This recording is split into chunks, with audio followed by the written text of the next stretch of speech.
بسم اللہ الرحمن الرحیم۔ السلام علیکم محترم ناظرین، آج کا ہمارا موضوع حضرت صالح علیہ السلام کے بارے میں ہے۔ حضرت صالح علیہ السلام نے بھی حضرت ہود علیہ السلام کی طرح قوم کو نصیحت کی، لیکن انہوں نے بھی اسی طرح کفر کیا جس طرح قوم عاد نے کیا۔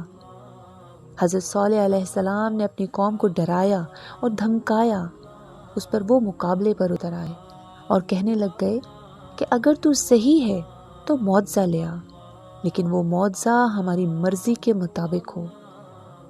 اس سرکش قوم نے آپ سے یہ معجزہ طلب کیا کہ آپ اس پہاڑی کی چٹان سے گابن اونٹنی نکالیے جو خوب فربا اور ہر قسم کے عیوب و نقائص سے پاک ہو۔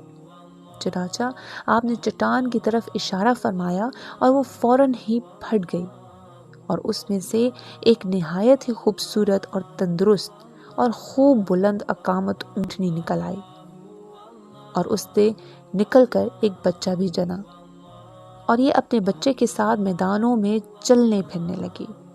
اس بستی میں ایک تالاب تھا جس میں پہاڑوں کے چشموں سے پانی گر کر جمع ہوتا تھا۔ آپ نے فرمایا کہ اے لوگو، دیکھو یہ معجزے کی اونٹنی ہے، ایک روز تمہارے تالاب کا سارا پانی یہ پی ڈالے گی اور ایک روز تم پینا۔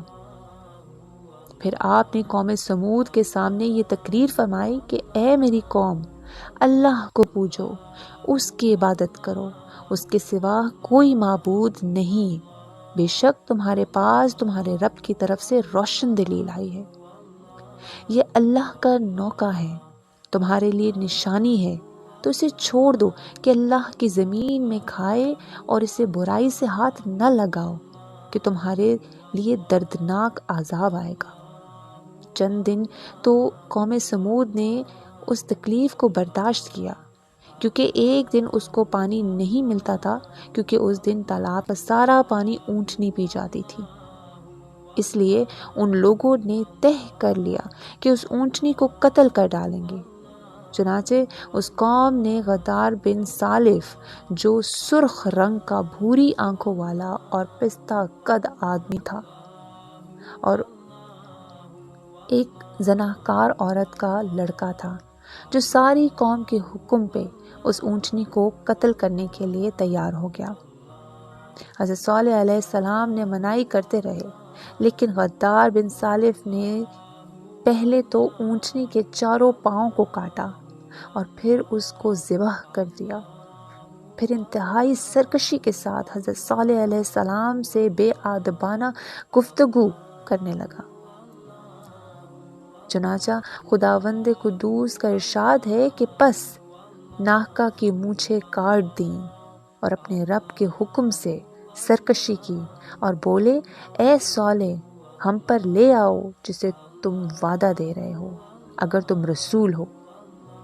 اس پر صالح علیہ السلام نے کہا کہ ٹھیک ہے، تم اب 3 دن تک اپنے گھروں میں رہ سہ لو، اس کے بعد تم ہلاک کر دیے جاؤ گے۔ وہ لوگ ڈرنے کے بجائے حضرت صالح علیہ السلام کو دھمکیاں دینے لگے، اگر تو صحیح ہے تو لے آ عذاب ہم پر۔ اس کے بعد وہ مشورہ کرنے لگے کہ آج رات صالح علیہ السلام کو بھی مار ڈالو۔ انہوں نے آپس میں قسمیں کھا کر یہ عہد کیا کہ آج ہی حضرت صالح علیہ السلام ان کے گھر والوں پر چھاپا ماریں گے اور اس کے وارثوں سے کہہ دیں گے کہ ہم اس کی ہلاکت کے وقت موجود نہیں تھے اور ہم بالکل صحیح ہیں۔ اب یہ لوگ صالح علیہ السلام کے گھر کی طرف چلے۔ ان کا گھر پہاڑوں کی چوٹی پر تھا۔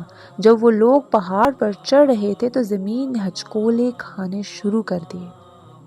ایک چٹان اوپر سے آئی اور ان تمام لوگوں کو پیس کر رکھ دیا۔ وہ ان 9 لوگوں کی ہلاکت کے ساتھ اللہ کے عذاب کی شروعات ہو چکی تھی۔ چنانچہ حضرت صالح علیہ السلام نے اپنے ساتھیوں سمیت اس بستی کو چھوڑ دیا۔ صبح ہوئی تو لوگوں نے عجیب منظر دیکھا کہ قوم سمود کے تمام لوگوں کے چہرے زرد تھے اور وہ رونے لگے، کیونکہ عذاب کے آثار نمودار ہونا شروع ہو چکے تھے۔ دوسرے دن تمام کے چہرے سرخ اور تیسرے دن سیاہ ہو چکے تھے۔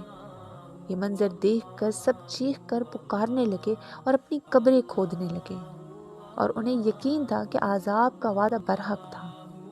اللہ نے انہیں باقی قوموں کی طرح ایک طرح کا عذاب نہیں دیا تھا، جیسے قوم نوح کو طوفان کے ذریعے ہلاک کیا، قوم عاد کو ہوا کے ذریعے، لیکن قوم سمود کو اللہ نے طرح طرح کے عذاب سے دوچار کیا تھا، اس لیے کہ انہوں نے اپنی مطلوبہ شرط پوری ہونے کے باوجود ایمان قبول نہیں کیا تھا۔ عذاب کی ابتدا زلزلے سے ہوئی، اس سے لوگ اپنے گھروں میں اوندھے کے اوندھے پڑے رہ گئے۔ آسمان سے زوردار کڑک کی آواز آئی جس نے ان کے بھیجے پھاڑ کر رکھ دیے۔ ایک ہی لمحے میں وہ ایک ساتھ ڈھیر ہو گئے۔ ان کی حالت اللہ پاک یوں فرماتا ہے، اور قوم سمود کے حال میں نشانیاں ہیں۔ جب ان سے کہا گیا کہ ایک وقت تک فائدہ اٹھا لو، تو انہوں نے اپنے پروردگار کے حکم سے سرکشی کی، سو ان کو کڑک نے آ پکڑا، اور وہ دیکھ رہے تھے، پھر وہ نہ اٹھ سکے اور نہ مقابلہ کرنے کی ہمت کر سکے تھے۔ اس قوم کے آثار آج تک باقی ہیں۔ مدینہ منورہ کے شمال مغرب میں ان کے گھر موجود ہیں۔ اب یہ علاقہ منائن صالح کے نام سے مشہور ہے۔ سورہ نمل میں اللہ پاک فرماتے ہیں، سو یہ ان کے گھر ہیں جو ان کے ظلم کے سبب سے ویران پڑے ہیں۔ بے شک اس میں دانش مندوں کے لیے عبرت ہے۔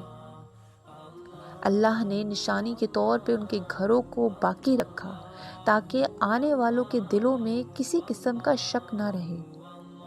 ہجرت کے وقت حضرت صالح علیہ السلام نے فرمایا کہ میں نے تم لوگوں کی خیر خواہی چاہی، لیکن تم لوگ خیر خواہوں کو پسند نہیں کرتے۔ اس کے بعد حضرت صالح علیہ السلام ایمان والوں کے ساتھ فلسطین کے علاقے رملہ کے قریب آ کر آباد ہو گئے اور باقی کی زندگی وہیں گزاری اور وہیں آپ کی وفات ہوئی۔